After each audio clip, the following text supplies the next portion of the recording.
Bonjour, c'est Philippe Miller du site warningtrading.com. Je vous fais une vidéo sur un site qui s'appelle Aux Alentours. Pourquoi je fais une vidéo sur Aux Alentours?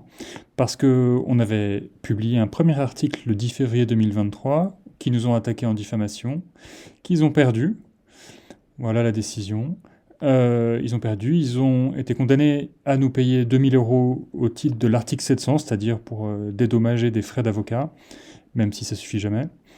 Et on a essayé de se faire payer, impossible de se faire régler les 2000 euros, et on a essayé de faire une saisie sur leur compte bancaire, et on s'est aperçu qu'Aux Alentours et Johan de Cotigny ont bien des comptes bancaires en France, mais il n'y a dessus que quelques dizaines d'euros. En fait, Aux Alentours et Johan de Cotigny n'ont pas de liquidité, n'ont pas d'argent. Et voilà, c'est une information qu'on a jugé utile de raconter, parce qu'Aux Alentours lèvent des fonds, là, récemment. Je crois qu'ils sont en train de lever à peu près 1,5 million d'euros. Ça, c'est une convocation qui a été faite auprès des actionnaires d'Aux Alentours, et qui vise à récolter 1,5 million d'euros. Ce qui est assez surprenant de la part d'une société qui n'a pas de liquidité sur ses comptes bancaires en France, de même que son directeur. Alors, ce qu'on m'explique, c'est que tout est probablement en crypto-monnaie.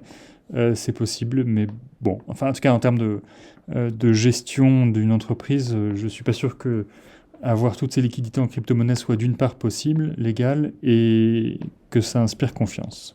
Alors, ce qui nous avait amené à écrire un article sur Aux Alentours le 10 février 2023, c'est que Aux Alentours avait tout simplement été placé sur liste noire, c'est-à-dire sur la liste noire de l'autorité des marchés financiers. Confrontée à des arnaques massives, l'AMF ne peut pas poursuivre toutes les arnaques, donc elle a choisi la politique de la liste noire, ce qu'on appelle le shaming en anglais, ce qui fait que quand vous allez googler une arnaque, vous allez tomber sur la liste noire et vous saurez qu'il s'agit d'une arnaque et qu'il ne faut pas y aller. Et un beau matin, j'ai eu la surprise de trouver Aux Alentours sur la liste noire de l'AMF. C'est assez rare qu'une entreprise qui a pignon sur rue, quand je dis une entreprise, c'est plutôt un site internet qui a pignon sur rue, dont les propriétaires peuvent être facilement trouvés, soit placés sur la liste noire de l'AMF. C'est très rare et l'AMF fait très attention parce que si jamais elle se trompe, elle s'expose à de graves problèmes.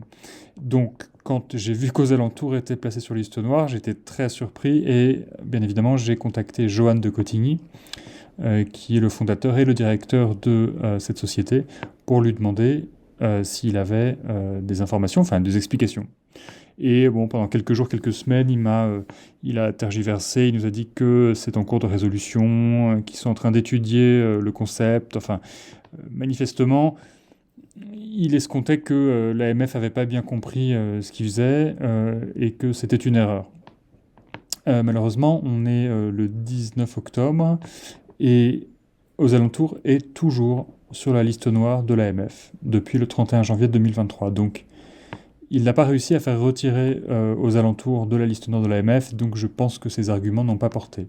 Donc Johan de Cotigny et Aux Alentours ont essayé de faire retirer Aux Alentours de la liste noire de l'AMF, mais ils n'ont pas réussi. C'est donc que l'AMF a considéré que leurs activités étaient suffisamment dangereuses pour garder Aux Alentours sur la liste noire de l'AMF. Ce qui est assez extraordinaire, c'est que même si Aux Alentours est toujours sur la liste noire de l'AMF, eh bien, Aux Alentours continue à procéder à des levées de fonds.